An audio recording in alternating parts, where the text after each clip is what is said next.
Primera de Corintios 11, 20 al 26, dice así la palabra del Señor. Por tanto, cuando se reúnen, esto ya no es comer la cena del Señor, porque al comer, cada uno toma primero su propia cena, y uno pasa hambre y otro se embriaga. ¿Qué? ¿No tienen casas para comer y beber? ¿O desprecian la iglesia de Dios y avergüenzan a los que nada tienen? ¿Qué les diré? ¿Los alabaré? En esto no los alabaré. Porque yo recibí del Señor lo mismo que les he enseñado, que el Señor Jesús, la noche en que fue entregado, tomó pan y después de dar gracias lo partió y dijo, esto es mi cuerpo que es para ustedes, hagan esto en memoria de mí. De la misma manera tomó también la copa después de haber cenado, diciendo, esta copa es el nuevo pacto en mi sangre, hagan esto cuantas veces la beban en memoria de mí. Porque todas las veces que coman este pan y beban esta copa, proclaman la muerte del Señor hasta que Él venga. ¿Cómo podrías tú arruinar una cena? Con toda seguridad, arruinarla, echarla a perder. ¿Qué te parece llegar antes de los demás, comerte toda la comida y terminar en el suelo borracho? Creo que esa es una buena manera de arruinar una cena, ¿cierto? Bueno, eso es lo que estaban haciendo los cristianos en Corinto. Tristemente, eso es lo que ellos estaban haciendo cuando la iglesia se reunía para celebrar la cena del Señor, la Santa Cena, la Eucaristía. Y Pablo les dice que no tiene nada que elogiar de lo que ellos están haciendo. Pablo les dice que no se reúnen para lo bueno, sino para lo malo.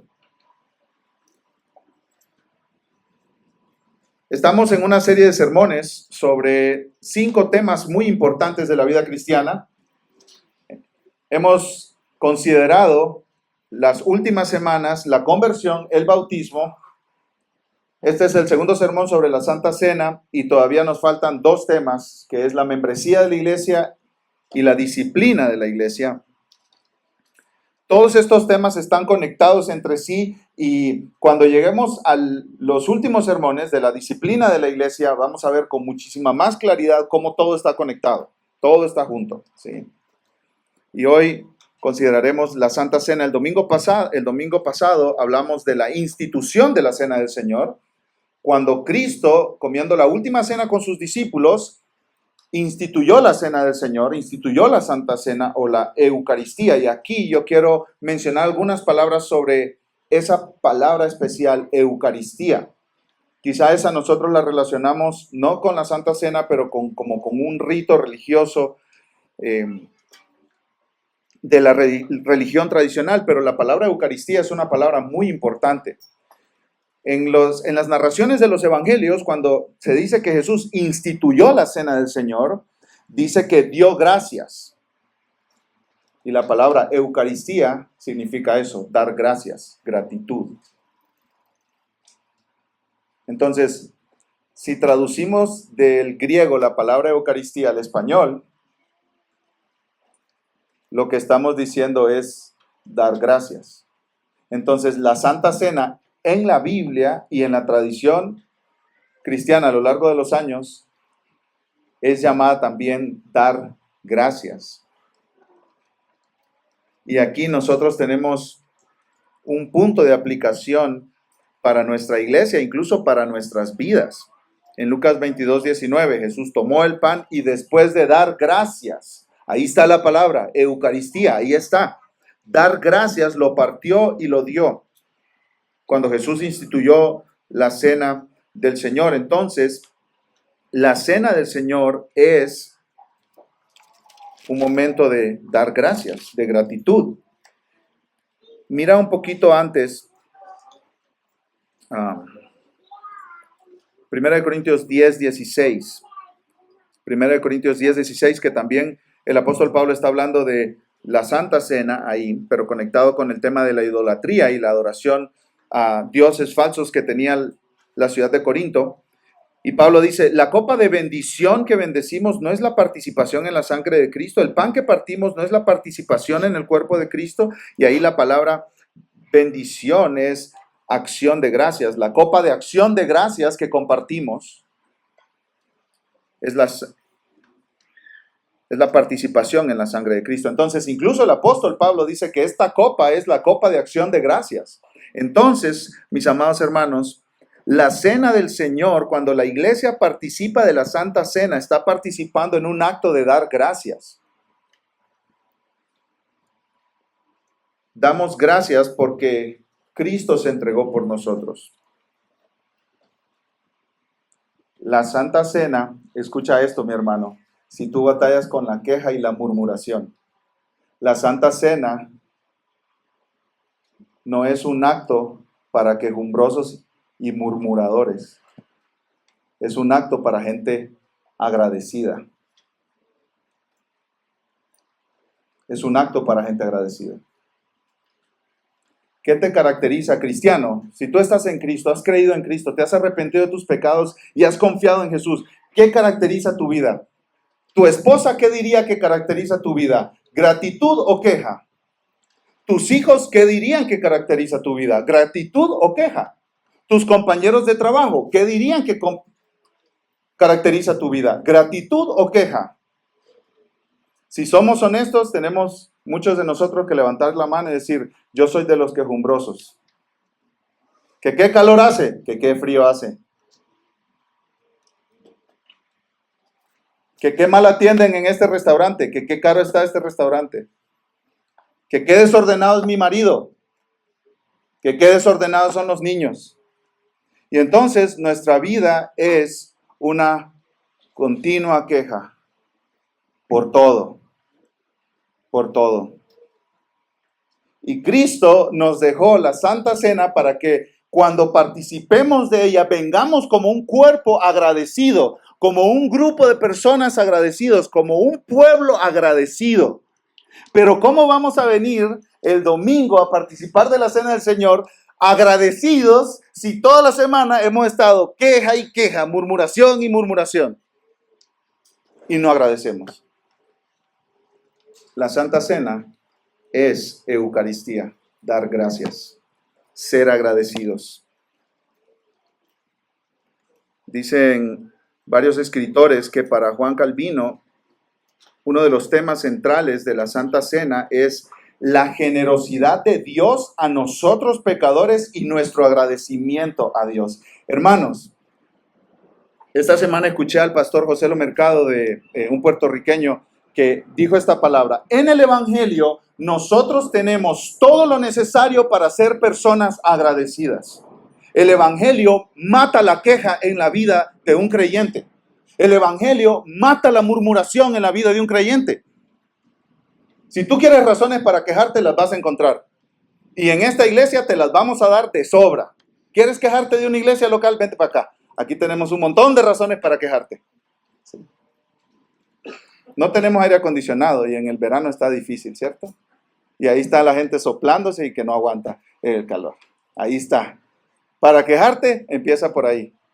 O más bien empecemos con el pastor. El pastor, si tú te quieres quejar de alguien, aquí en este servidor hay un montón de razones para quejarte. Que predica muy largo, que sus chistes no son graciosos, que... Y ahí le sigue, ¿no? Le sigues. Tú te puedes quejar de mí un montón. Muchísimo te puedes quejar de mí. Te puedes quejar de los miembros de la iglesia, las decisiones que tomamos, el horario. ¿A qué hereje se le ocurrió domingo a las 10:30? 10:30. El único día que me puedo levantar tarde, y 10:30. Te puedes quejar y quejar y quejar y quejar y quejar y quejar y quejar todo el tiempo. En esta iglesia te puedes quejar un montón. Pero la Santa Cena es un llamado de Cristo. Hey, vengan, miren qué generoso ha sido su Padre dándoles a Cristo.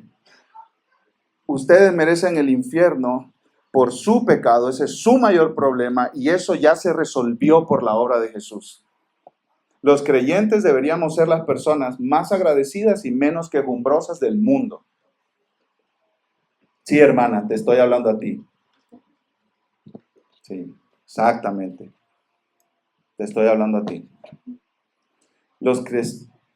Los cristianos deberíamos ser las personas más agradecidas y menos quejumbrosas del mundo. Porque Cristo murió por nosotros. Cristo llevó nuestro infierno. Cristo pagó nuestra deuda.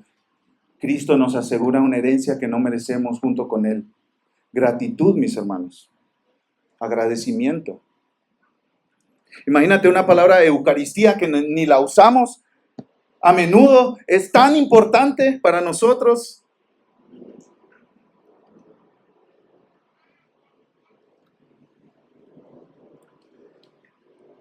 Piensa en esto, que Jesús nos dejó a su pueblo que en los ritmos de vida de la congregación tengamos un recordatorio de que debemos ser personas agradecidas. En otras palabras, Jesús dijo, ustedes van a repetir esto de compartir la Santa Cena una y otra y otra y otra vez hasta que yo venga. Y cada vez que la celebren será un llamado, una invitación para pueblo agradecido. Vengan a celebrar lo que Cristo ha hecho por ustedes. En otras palabras, Cristo ha insertado la gratitud como un ritmo normal de la vida del cristiano cuando celebramos la Santa Cena. Cristo quiere que seas agradecido, mi hermano. Cristo quiere que seas agradecida, mi hermana. Tu mayor problema ya está solucionado. Gracias, Dios. La gratitud es uno de los actos más grandes de adoración a Dios en la vida del cristiano. Agradece, mi hermano. Y empiezas a tener una actitud agradecida que va haciendo morir esa actitud quejumbrosa. Y entonces eso se vuelve ya parte de tu vida. Gratitud, gratitud, gratitud, gratitud. Y en lugar de buscar lo malo en la otra persona, estás viendo las evidencias de la gracia de Dios y estás agradeciendo esas evidencias de la gracia de Dios. ¿Sí? Estás agradeciendo esas evidencias de la gracia de Dios en las personas a tu alrededor, en tu iglesia local. Aplicación, mis hermanos. Mañana es lunes, Daniel, ¿y esto qué tiene que ver con mi vida? La Santa Cena es un llamado de un Dios generoso a su pueblo agradecido, que viene a dar gracias recordando a Cristo. Y quizá la aplicación para ti es, hermano, hermana, confiesa tu queja como pecado. Así, di, yo tengo el pecado de la queja. Yo tengo el pecado de la murmuración. Lo confieso, Dios, perdóname. Cristo Jesús fue colgado en esa cruz y tu ira por mi queja cayó sobre él. Gracias por tu perdón. Ayúdame, Dios, a ser una persona agradecida.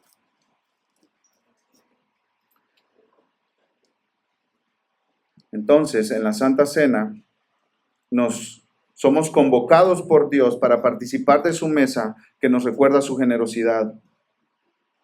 Y entonces nos hace dar gracias. Esa es la palabra Eucaristía. De una palabra, miren todo lo que sacamos, ¿cierto? Ahora, como les dije el domingo pasado, consideramos la institución de la Cena del Señor. Jesús, en la última cena que comió con sus discípulos antes de ir a la cruz, estaba celebrando la Pascua. Y nosotros hablamos de eso el domingo pasado. La Pascua era una fiesta de los judíos que se había celebrado desde su liberación de Egipto, miles de años atrás. Llevaban 1500 años celebrando esta fiesta, los israelitas. Y siempre que la celebraban, miraban al pasado de cómo Dios había liberado al pueblo de la esclavitud de Egipto. Pero Jesús tomó la misma celebración, la Pascua, y la apuntó no al pasado, a la salida de Egipto, sino al sacrificio que él haría y entonces a la liberación y redención de su pueblo en un nuevo éxodo.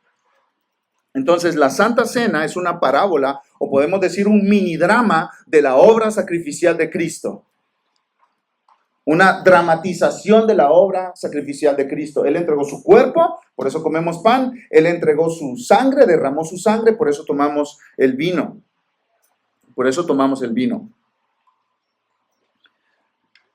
Durante 1500 años, los israelitas comieron la Pascua para recordar la liberación de su esclavitud en Egipto. Y el que dirigía, el padre de familia que dirigía la ceremonia ahí, cuando tomaba el pan, tenía que decir, este es el pan de la aflicción que comieron nuestros antepasados cuando salieron de la tierra de Egipto. Pero Jesús no dijo, este es el pan de la aflicción que comieron nuestros antepasados cuando salieron de la tierra de Egipto. Jesús dijo, este pan es ¿qué? Mi cuerpo. En otras palabras, estoy haciendo mención de una obra que voy a hacer con mi cuerpo que va a traer la redención para mi pueblo. Va a traer la liberación para mi pueblo. Eso es lo que Jesús está diciendo. Y cuando dice, esta es mi sangre derramada, se está haciendo referencia a una muerte violenta. Mi cuerpo va a ser violentamente atacado hasta morir para redimir a mi pueblo. Eso es lo que apunta la cena del Señor. Eso es a lo que apunta la cena del Señor. Entonces, podemos decir varios detalles resumiendo lo que vimos el domingo pasado en la institución de la Santa Cena por medio de Cristo Jesús. Primero, la Santa Cena es como un mini drama que representa la muerte sacrificial de Cristo. En segundo lugar, la Santa Cena apunta a la inauguración del nuevo pacto. Jesús dijo, en los evangelios podemos leer esta frase, esta es la sangre del nuevo pacto. Un pacto que él había prometido en Jeremías capítulo 31, que iba a dar un nuevo corazón a su pueblo, iba a poner su ley en su corazón, que está hablando de la conversión. Jeremías 31 lo hablamos cuando hablamos del bautismo. El nuevo pacto implica que Dios hace una obra en el corazón del ser humano transformándolo desde lo profundo del ser. Esa es la conversión. Y la señal de que yo soy parte de este nuevo pacto es el bautismo. Entonces el bautismo se aplica a quienes son parte de este nuevo pacto, que tienen un nuevo corazón y la ley de Dios en sus corazones. El bautismo no es para las personas que no han sido regenerados, que no han sido renovados desde lo profundo de su corazón. Y la Santa Cena podemos decir que el bautismo es la entrada a la familia de este nuevo pacto y la Santa Cena es la comida regular familiar de la gente que pertenece a este nuevo pacto.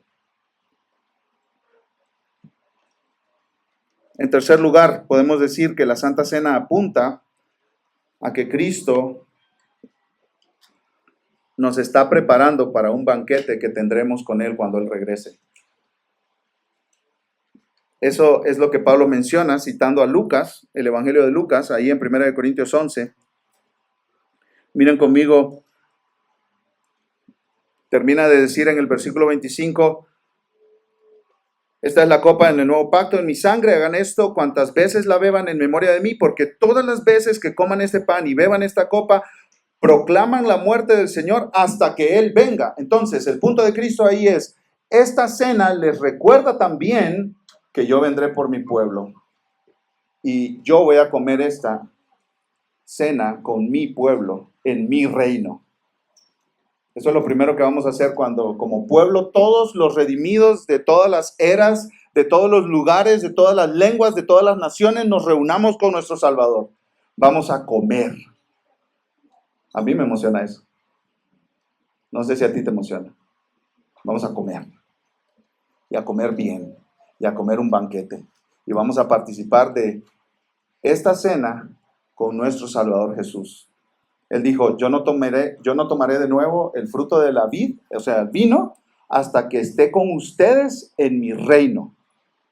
Ahí va a estar Cristo, el invitado principal, y todos nosotros, su pueblo, reunidos con Él, disfrutando de este banquete que Él tiene para nosotros. Entonces, cuando celebramos la Santa Cena, estamos anticipándonos, como practicando para ese banquete que nosotros vamos a tener con Cristo.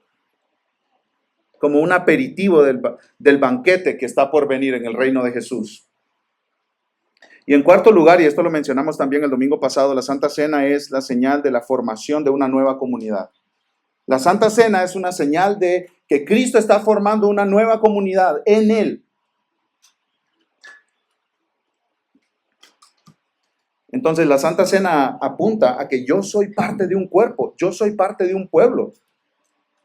La Santa Cena apunta a que el cristianismo no es un asunto solitario de yo y Dios. Dice Bobby Jamieson, me da la impresión de que muchos cristianos ven la Santa Cena, la Cena del Señor, como un devocional personal intenso. Entonces, muchos cuando participamos, me incluyo porque yo también lo he hecho, cuando participamos de la cena del Señor, nos llevan nuestro pedazo de pan y nuestra copita de vino y nos metemos en nosotros mismos, pensando en mí, pensando en nosotros mismos. Y hay espacio para eso, pero jamás debemos olvidarnos que la Santa Cena apunta a que yo soy parte de un cuerpo, de una familia, de un pueblo. Y yo no puedo vivir mi vida cristiana solo. Yo no puedo luchar contra mis tentaciones solo. Yo no puedo caminar fielmente con Cristo toda mi vida solo, por mí mismo. Yo soy parte de un cuerpo. Y así como yo he sido eternamente amado y aceptado, estos que están aquí al lado mío, igual que yo, han sido amados y aceptados. Y yo no los puedo rechazar. Yo no puedo dividirme de ellos porque estoy en el mismo cuerpo. Yo no puedo guardar resentimientos contra ellos porque estamos en el mismo cuerpo. Sí, eso incluye a tu esposa cristiana, claro que sí, a tu esposo cristiano. Aunque estés tomando la Santa Cena y digas, este desgraciado que está aquí es parte de lo mismo. Y tú queriéndote divorciar.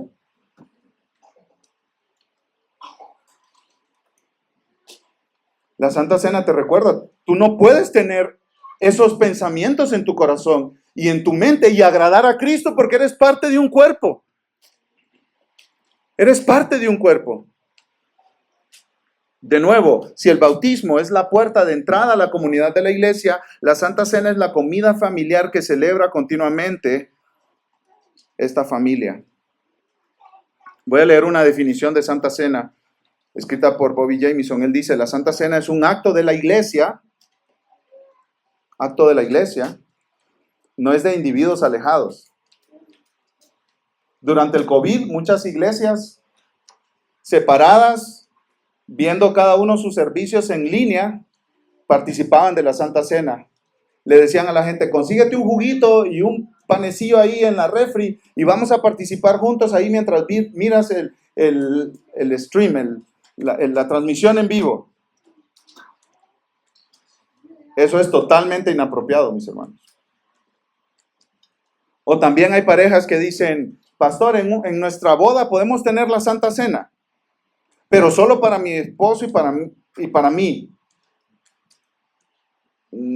Si tú lo hiciste, no te quiero ofender, pero eso es totalmente inapropiado. Porque la Santa Cena no es un tema de una pareja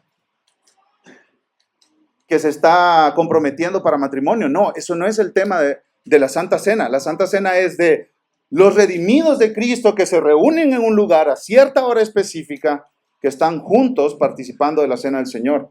Sigo leyendo la definición aquí. La Santa Cena es un acto de la iglesia, no en un campamento allá de jóvenes, no en un retiro de familias, no, de toda la iglesia reunida,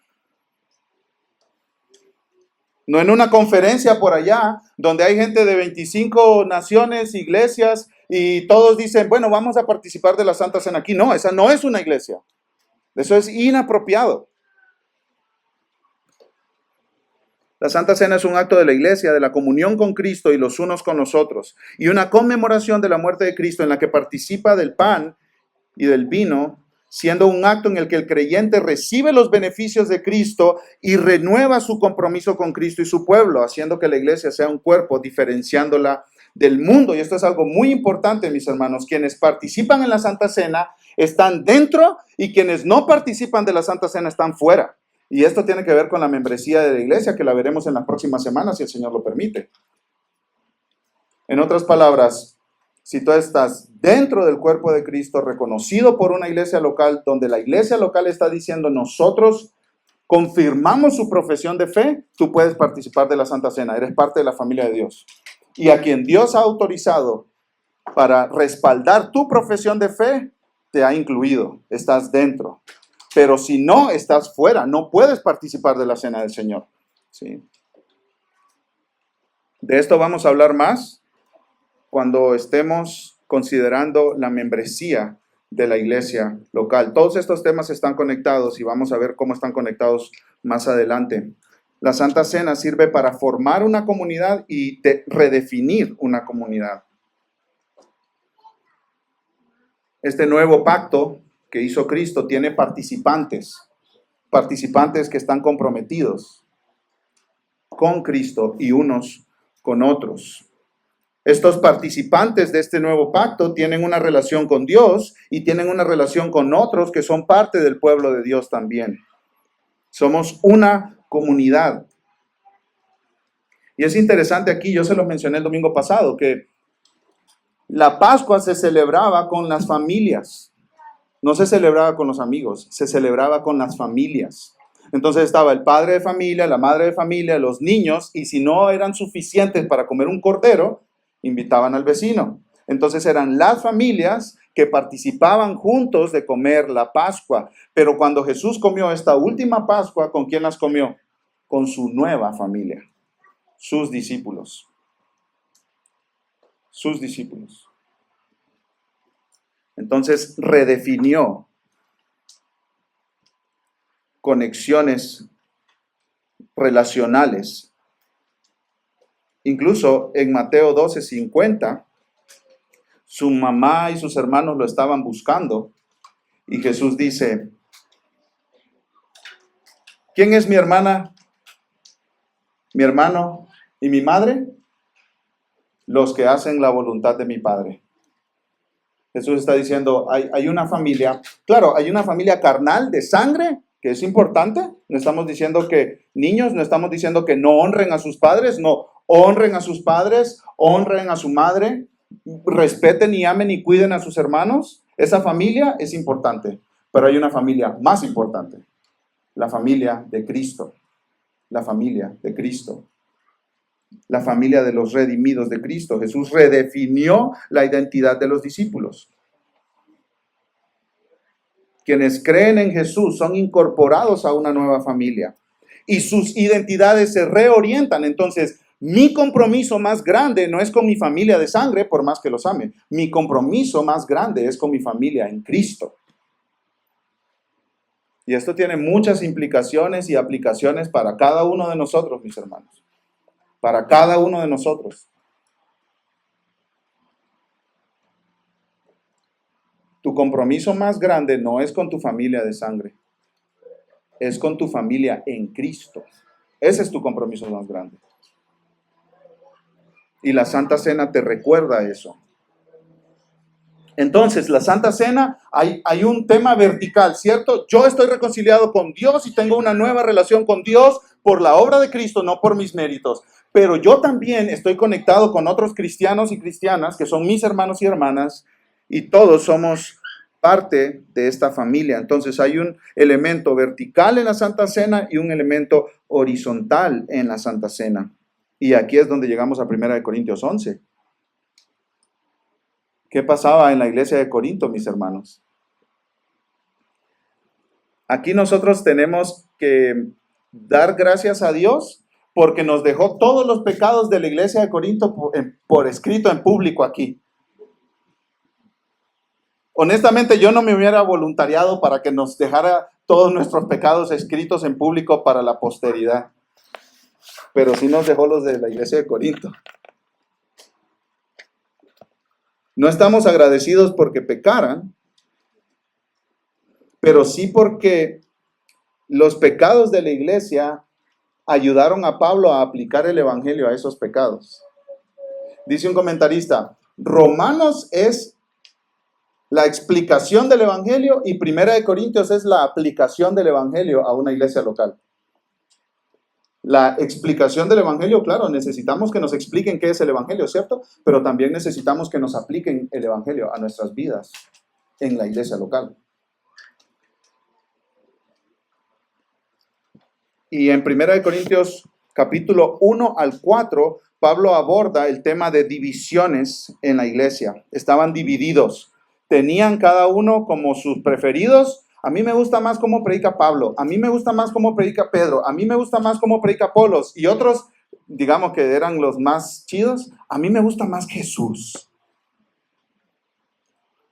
Y todos estaban haciendo el ridículo, nada más. No es que había unos mejores que otros. Todos estaban en pleitos. Porque habían traído, hermanos, sus costumbres del mundo Y, oh sí, yo creo en Cristo, pero sigo viviendo como el mundo. Y Pablo les dice en 1 Corintios, eso no se puede. No es una opción para ustedes. En 1 Corintios, capítulos 5, 6 y 7, Pablo aplica el evangelio al pecado sexual y a la confusión de matrimonio, soltería e inmoralidad sexual que había en la iglesia. Porque el evangelio tiene algo que decir a tu sexualidad. El evangelio tiene algo que decir con quién tú te acuestas. El evangelio tiene algo que decir a lo que tú miras en una pantalla. El evangelio tiene algo que decir a lo que tú haces en la noche cuando nadie te está viendo. El evangelio tiene algo que decir a todas tus relaciones. A tu soltería, a tu noviazgo, a tu matrimonio. El evangelio tiene algo que decir. Y vivimos en una cultura muy confundida con lo sexual, con el sexo, con la sexualidad. Muy confundida. Hay gente muy inteligentes, eruditos en sus campos, que dicen, la pornografía está bien. Está bien ver personas sin ropa, haciendo cosas que solo corresponden, según Dios, a una pareja casada.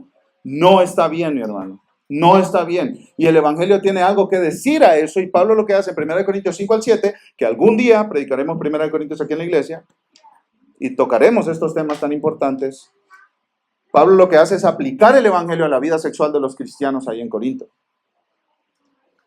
Luego, en los capítulos 8, 9 y 10, Pablo aplica el evangelio al tema de la idolatría. Los ídolos. Y como en aquel tiempo la comida era usada en sacrificios a los ídolos y luego se vendía en el mercado, Pablo también le ayuda a los cristianos a pensar, según el evangelio, a esa problemática que a muchos de ellos los hacía caer en idolatría, adorar a dioses falsos. Luego, en los capítulos 11 al 14, Pablo aplica el evangelio al comportamiento inadecuado cuando los cristianos se reunían para el culto. En otras palabras, el evangelio tiene algo que decir a lo que hacemos los domingos en nuestra reunión. No tenemos permiso para hacer lo que queramos, mis hermanos. El que nos convoca es Dios, y como dice 1 Timoteo, esta es la casa de Dios, y en la casa de Dios hacemos lo que Dios dice. El pastor Sugel Michelén estaba predicando esta semana, lo estaba escuchando y dijo, por más que ames a tu suegra, si llega a tu casa y empieza a reordenar todo, tú le vas a decir, ¡Ey, suegrita! Usted y yo nos llevamos súper bien, pero esta es mi casa. No me desacomode como yo lo tengo. Entonces, esta es la casa de Dios y ¿hacemos qué? Lo que Dios nos dice que tenemos que hacer. Nosotros no tenemos libertad para inventar, crear, imaginar. A veces hay muchos pastores que se las tiran de creativos. Y un pastor por allá puso una cama en el escenario y dijo, vamos a tener una serie de 7 sermones para hablar del sexo. Y tenía una cama ahí. Y el primer sermón estaba acostado en la cama. Eso no lo puedes ver bien porque tú no tienes el permiso para hacer esas cosas. ¿Sí? Y ese es un tema muy extenso, mis hermanos, que no le podemos dedicar más tiempo. Luego, en el capítulo 15, Pablo corrige con el evangelio ideas equivocadas, erróneas y falsas sobre la resurrección. Y en el capítulo 16 de 1 Corintios, Pablo prepara a la iglesia para su próxima visita. Entonces, mis hermanos, estamos viendo que en todo 1 Corintios, Pablo está aplicando el evangelio, aplicando el evangelio, aplicando el evangelio, aplicando el evangelio, incluso al culto de la iglesia, incluso a cómo ellos celebraban la cena del Señor. Entonces, el evangelio es el correctivo para todos nuestros pecados y problemas, mis hermanos. ¿Tienes problemas matrimoniales? Aplica el evangelio. ¿No puedes perdonar? Aplica el evangelio. ¿Tienes resentimientos y amarguras en tu corazón? Aplica el evangelio. ¿Eres una persona quejumbrosa? Aplica el evangelio, mi hermano. ¿Tienes pecados sexuales? Tú tienes que aplicar el evangelio. ¿Tienes temas de dinero, amor al dinero? ¿Endeudamientos por amor al dinero? Ahí están los de Coppel en la moto, en la puerta, cobrándote porque tú amas al dinero y no pagas. Aplica el evangelio. Tienes que aplicar el evangelio. ¿Eres tacaño? Aplica el evangelio. El evangelio te enseña a ser generoso. ¿Tienes temas de alcohol, de drogas? Aplica el evangelio. Dime tu tentación, tu pecado, tu problema. Y el evangelio tiene algo que decirle. Y el evangelio, ver a Cristo, contemplar a Cristo, mirar a Cristo, es la solución. Y eso es lo que hacemos en la Santa Cena. Por eso tenemos que hacer bien la Santa Cena y no mal la Santa Cena. Porque si no, no estamos aplicando bien el evangelio a nuestras vidas. ¿Cómo funcionaba la Santa Cena en el tiempo del apóstol Pablo, mis hermanos? Bueno, la iglesia, cada día que se reunía tenía una comida. Y la Santa Cena estaba incorporada dentro de esa comida. Algunos dicen que al inicio de la comida tomaban el pan y al final de la comida tomaban la copa. Entonces, era una comida completa. No era lo que hacemos nosotros hoy, solamente el pan y el vino, sino era una comida completa, pero al principio ponían el pan y al final ponían el vino. Entonces, en la antigüedad no se reunían como nosotros, no tenían templos, casas rentadas, iglesias en el sentido de edificios donde llegar, sino que se reunían en las casas de las personas. Y la casa tenía que ser grande para reunir un buen grupo de personas. Y entonces ahí tenían su servicio y luego comían. O comían y luego tenían su servicio.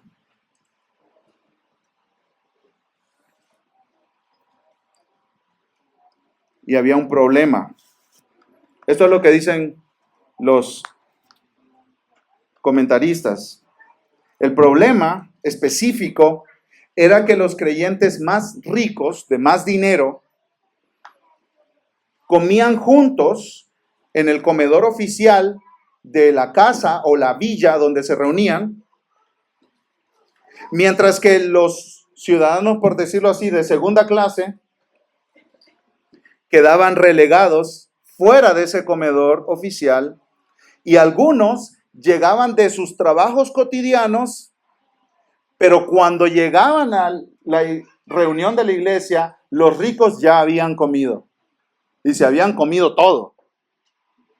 Y se habían comido todo hasta el punto de emborracharse.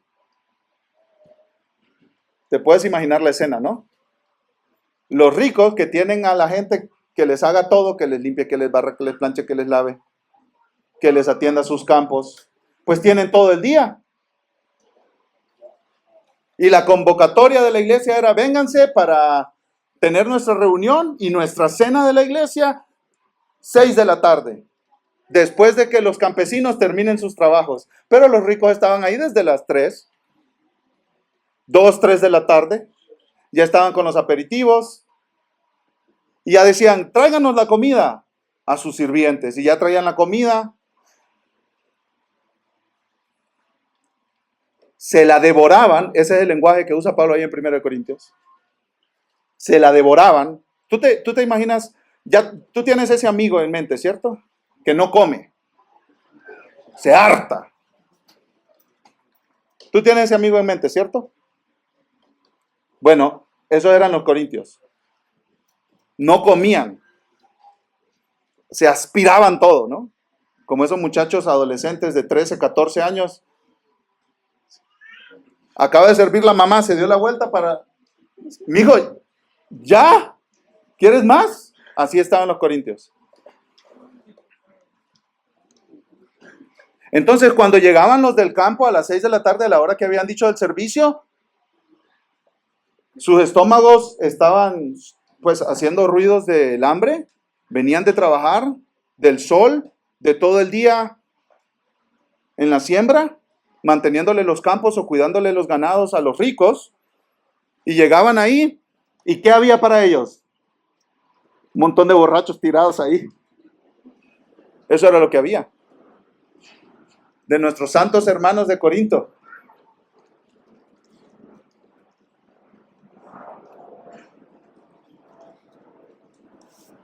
Entonces,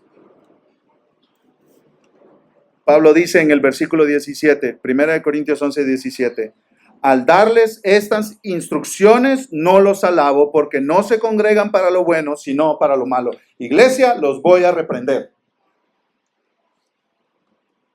Y muchas veces es bueno que tú tengas a un cristiano maduro que te diga, tengo que reprenderte, porque esto que estás haciendo no es bueno, es malo. ¿No se siente bonito? ¿No se siente agradable? Pero necesitas que te lo digan a veces.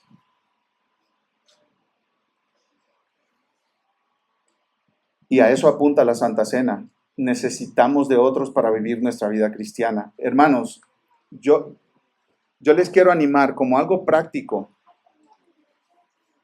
Habla con 1 o 2 cristianos maduros y diles, te doy permiso para hablar a mi vida y cualquier cosa que tú mires en mí que no está bien, dímelo. Yo te doy permiso de hacerlo.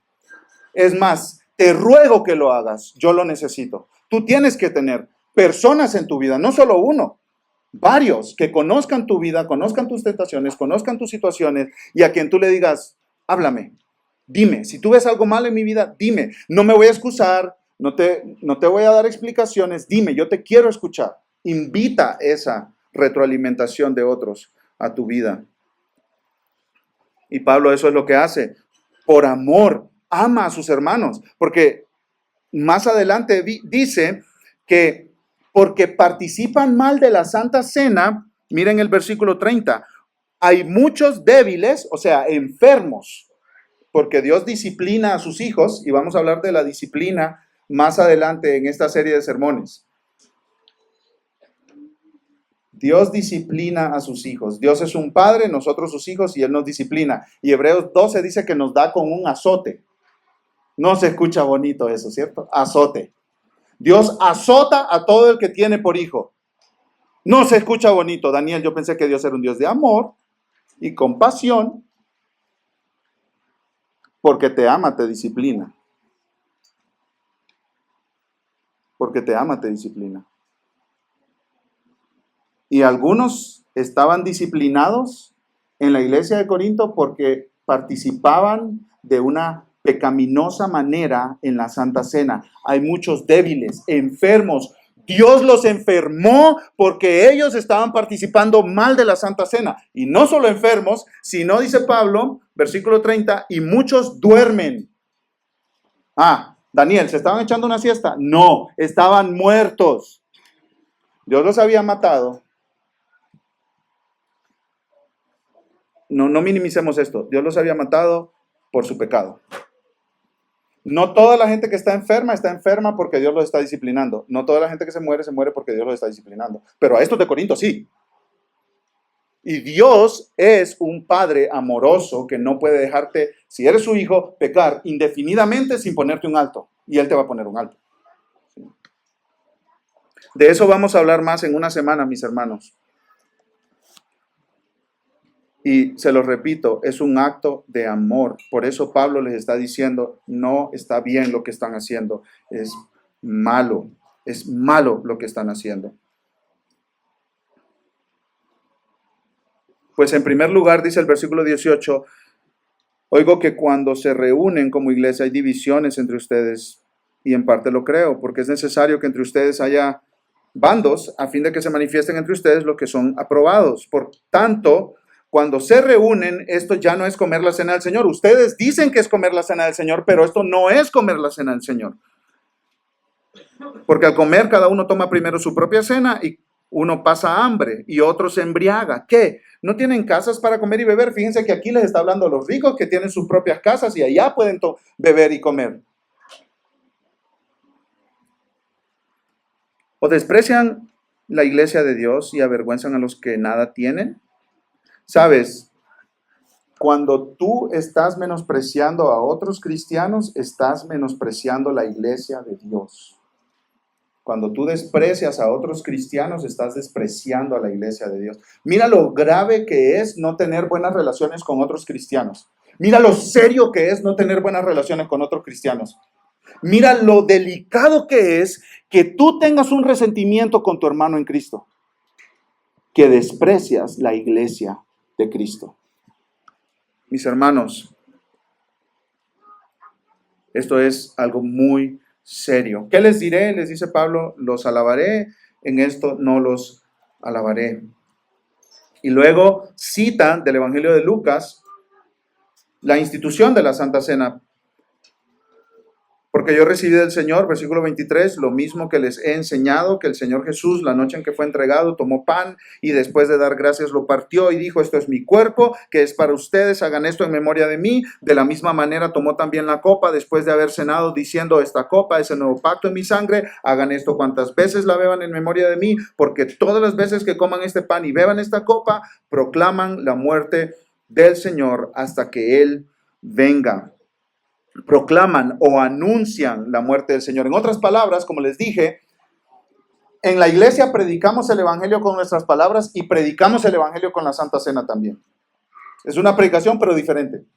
Sin palabras, con cosas que comemos y bebemos. Pero es un mini drama del Evangelio. Eso es lo que Dios quiere que hagamos con la Santa Cena.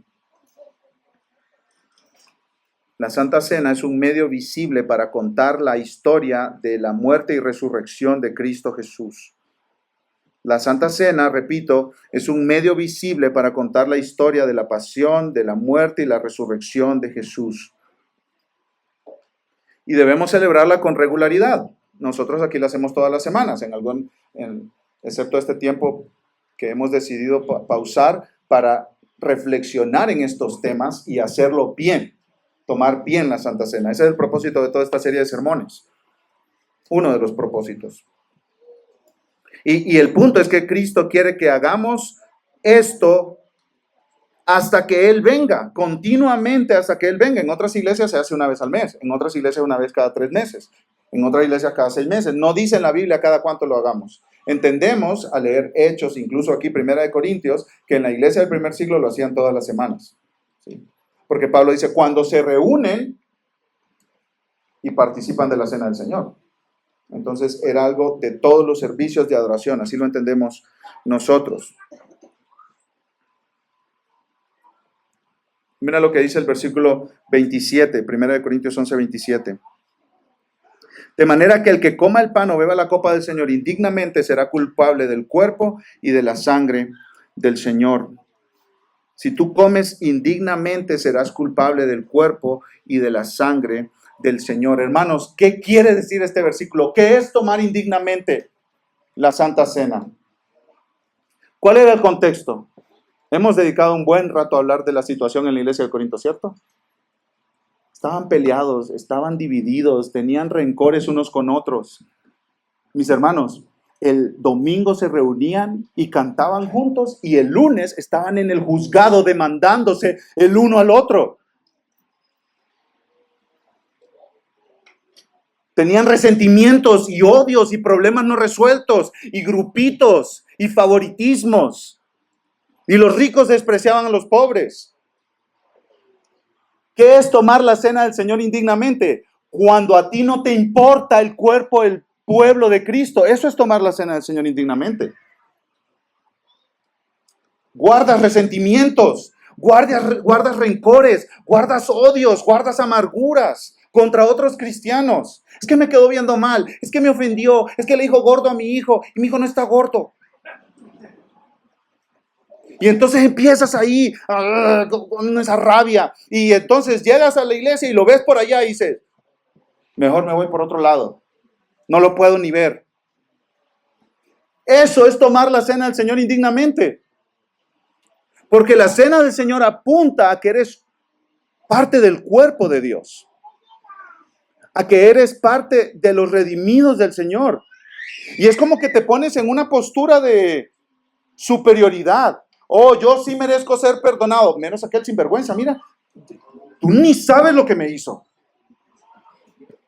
Y entonces te pones en una postura de juez. y rechazas a tu hermano, rechazas a tu hermana, desprecias a tu hermano, desprecias a tu hermana.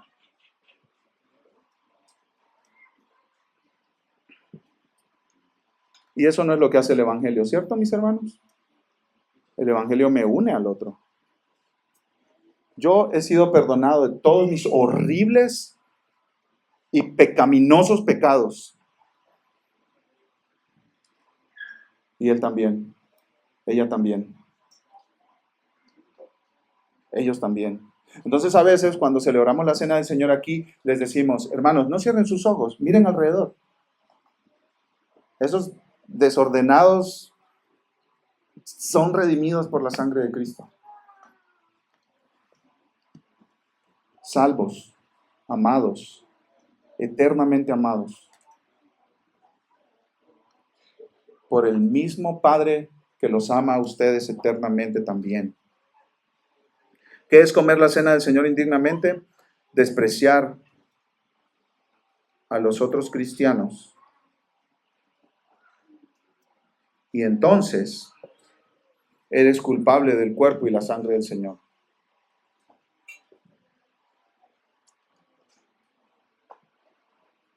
Estás comiendo la Santa Cena, ignorando todo lo que la Santa Cena significa. Entonces tendrás que responder delante del Señor porque Él es el juez de tus acciones. Eso significa, será culpable del cuerpo y la sangre de Cristo. ¿Qué significa? Que vas a dar cuentas a Dios, como algunos cristianos en Corinto ya habían dado cuentas a Dios y por eso estaban débiles, enfermos o muertos. Porque habían despreciado a sus hermanos. Habían rechazado a sus hermanos, no habían perdonado a sus hermanos, tenían problemas sin resolver con amarguras, resentimientos y odios en su corazón contra sus hermanos. ¿Ven lo delicado que es guardar resentimientos contra otro? ¿Hacer interpretaciones del otro? ¿De las obras del otro y pensar lo peor de ellos? ¿Y andar en chismes y murmuraciones? Amados hermanos, tomemos esto en serio porque vamos a rendir cuentas delante de Dios y Dios no toma que desprecies a sus hijos a la ligera. Lo voy a repetir. Dios no toma a la ligera cuando tú desprecias a sus hijos. Hermanos, y estoy hablando de sus hijos que se reúnen en esta iglesia local o en cualquier iglesia local. No puedes tener resentimientos contra ellos en tu corazón. Es algo serio, delicado y que puede traer consecuencias disciplinarias de tu Padre que está en los cielos a tu vida. No le des lugar a la amargura en tu corazón. No le des lugar al odio en tu corazón. No le des lugar al resentimiento en tu corazón. Mis hermanos, algunos de ustedes son resentidos. Se los enseñó su mamá. Resentidos de verdad. Y apenas alguien le hace un rasguño y ya, se arruinó la relación. Y ven a alguien comiendo en un café con otra persona y dice, ay, ¿y por qué a mí ya no me invita a tomar el café? Y ya te resentiste, ya te resentiste. Eso es pecado, eso está mal, deshonra al Señor, destruye la unidad de su cuerpo y Dios te va a pedir cuentas por eso. Abandona el resentimiento, mi hermano. Hermanas, abandonen el resentimiento. Tráiganlo a la cruz de Cristo, reciban el perdón del Señor y sean libres de guardar amargura en su corazón. Es un veneno que los va a destruir, mis hermanos. Es un veneno que va a destruir la iglesia. Una de las preguntas que nosotros hacemos en algunas entrevistas de miembros cuando las personas quieren ser miembros de la iglesia es, ¿tienes resentimiento contra alguien? Porque si tú tienes resentimiento contra alguien, tú vas a contaminar esta iglesia. Y no es que solo personas perfectas pueden entrar a la iglesia, no, ninguno de nosotros somos perfectos. Pero sí queremos traer a la luz si hay resentimientos en nuestros corazones, mis hermanos. El autor de Hebreos dice, no permitas que crezca una raíz de amargura en tu corazón y por ella muchos sean contaminados. Guardar amargura y resentimiento y odio y deseos de venganza en tu corazón es como tomar veneno y querer que le haga daño a la otra persona. Mis amados hermanos, yo soy pastor de esta iglesia y los conozco. Por eso les estoy diciendo esto. Los amo con la vida. Yo doy la vida por ustedes. Hoy en la mañana, apenas dormí, mis hermanos. Una semana súper ajetreada. He dormido muy poco. Me levanté a las 6 de la mañana para orar por ustedes. Y no lo digo porque, ay, miren, qué santo Daniel. No lo digo por eso, mis hermanos. Lo digo porque los amo y los conozco. Y hay algunos que guardan resentimientos fácilmente. Y Dios quiere que sean libres de eso. Dios quiere que ustedes sean libres de eso. Mis amados hermanos, no puedes participar de la cena del Señor ignorando tus problemas relacionales con otros cristianos. Eso es lo que estaban haciendo los corintios. Oh, Cristo murió por mí, Cristo murió por mí. Ah, ¿y por aquel? No, a él lo tengo en demanda con el juez. Por ese no. Me debe un dinero. No, mis amados hermanos.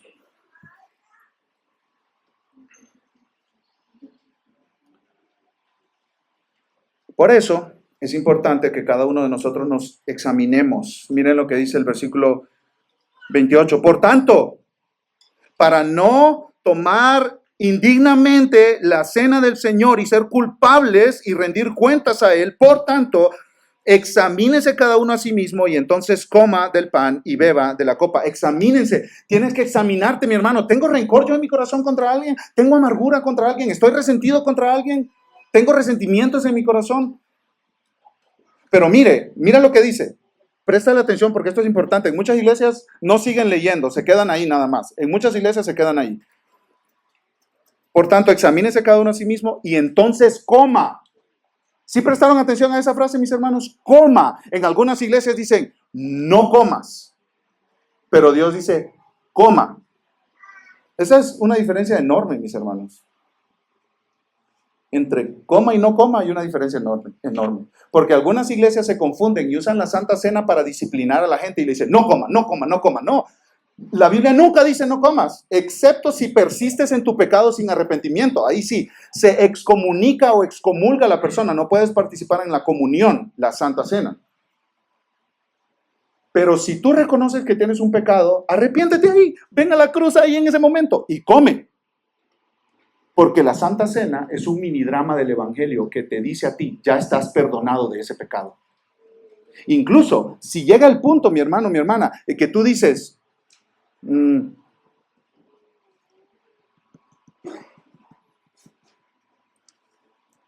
ese chaval lo desprecio. Por poner a alguien así bien particular, ¿no? Que yo creo que nadie desprecia aquí porque está bien buena onda el chaval. Ese chaval lo desprecio. Y tú ves ahí al chava sentado y tú dices, con tu pan y tu vino, vas. Dice, hermano, perdóname, porque traigo algo en mi corazón contra ti. ¿Participamos juntos? ¿Me perdonas? Y después hablamos a detalle. Claro, hermano, eso te va a decir chava, yo lo conozco. Está bien chido ese hombre de amigo. Claro, hermano, por supuesto. Te va a dar un abrazo y van a comer. Dice, examínese y coma. Cuando tú descubres pecado en tu corazón, es cuando más necesitas recordar a tu Salvador. Hay personas que nosotros hemos dicho, más necesitas venir a la mesa del Señor. En este preciso momento, más necesitas recordar que alguien murió por ti, que es Cristo Jesús. Que es Cristo Jesús. Versículo 29, porque el que come y bebe sin discernir correctamente el cuerpo del Señor, come y bebe juicio para sí. Si tú comes y no te importa el cuerpo de Cristo, los demás hermanos, estás comiendo juicio y bebiendo juicio para ti. El Señor te va a disciplinar. Versículo 30, por esta razón hay muchos débiles y enfermos entre ustedes y muchos duermen. lo que hablamos hace un rato, pero si nos juzgáramos a nosotros mismos no seríamos juzgados. Pero cuando somos juzgados, el Señor nos disciplina para que seamos condenados con el mundo, no seamos condenados con el mundo. Así que, hermanos míos, cuando se reúnan para comer, espérense unos a otros. Si alguien tiene hambre, coma en su casa para que no se reúnan para juicio. Los demás asuntos los arreglaré cuando vaya. La Santa Cena apunta a que somos un cuerpo en Cristo. Y yo no voy a dividir el cuerpo de Cristo con resentimientos contra mi hermano. La Santa Cena no es para santos, gente que no tiene pecado. No, la Santa Cena es para pecadores, pero que tienen un gran Salvador, que los ha perdonado, limpiado de todos sus pecados y unido a otros a quienes necesitan. Vamos a orar. Amado Dios, te bendecimos por la Santa Cena, te adoramos por la Santa Cena, te adoramos por este recordatorio porque olvidamos, Señor, a nuestro gran Salvador. Te adoramos porque Cristo nos ministra de una manera especial cuando estamos comiendo el pan, bebiendo el vino, que apuntan a su sacrificio perfecto por nosotros en la cruz. Te adoramos por tu cuerpo, la iglesia. Y te pedimos, si alguien aquí está con resentimientos, que se arrepienta y venga a Cristo, a la cruz, y encuentre el perdón. Oh Señor, si alguien aquí no tiene a este gran Salvador Jesús, que se arrepienta hoy y crea en que Él perdonó todos sus pecados en la cruz, apropiándose de este gran sacrificio. En el nombre de Jesús. Amén.